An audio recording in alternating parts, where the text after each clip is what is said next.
রবিবার রাত 12:30 প্রচন্ড শব্দে বিস্ফোরণ হয় ধানবাদের সিচাকি কর্মাবাদ স্টেশনের মাঝে রেল ট্র্যাকে। একটু আগেই এই লাইন দিয়ে পাস করেছে শিয়ালদা দিল্লি রাজধানী এক্সপ্রেস। বিস্ফোরণে উড়ে যায় রেল লাইনের ফুটখানেক অংশ। বিপর্যস্ত হয়ে পড়ে হাওড়া দিল্লি মেন লাইনে ট্রেন চলাচল। বিভিন্ন স্টেশনে আটকে পড়ে বেশ কিছু গুরুত্বপূর্ণ ট্রেন। যুদ্ধকালীন তৎপরতায় রেল লাইন সারানোর কাজ শুরু হয়। প্রশ্ন ওঠে, সোমবার মাওবাদীদের ডাকা ঝাড়খণ্ড বন্ধের কথা আগাম জানা সত্ত্বেও কেন তৎপর হয়নি রেল? নকশালবাড়ি আন্দোলনের 50 বছর পূর্তি উপলক্ষে যে কোনো সময় ঘটে যেতে পারে নাশকতার ঘটনা।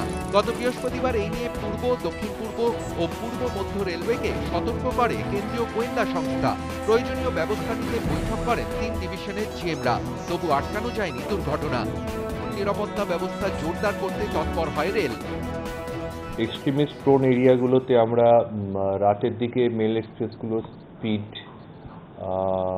75 kmph করে দিয়েছি। ইন অ্যাডিশন টু দ্যাট, প্রতিটি মেল এক্সপ্রেস ট্রেনের সামনে পাইলট ইঞ্জিন বা গুডস ট্রেন এসকর্ট করবে।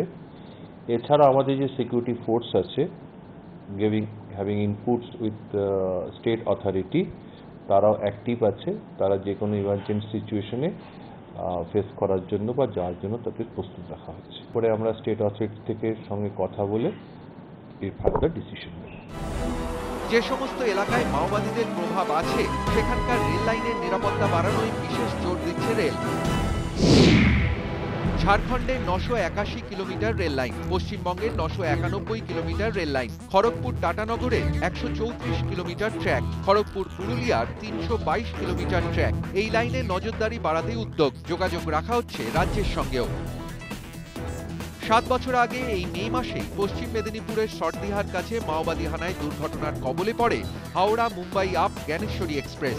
বহু যাত্রীর মৃত্যু হয়। দীর্ঘদিন এই লাইনের নিরাপত্তায় সতর্ক ছিল রেল ও রাজ্য পুলিশ।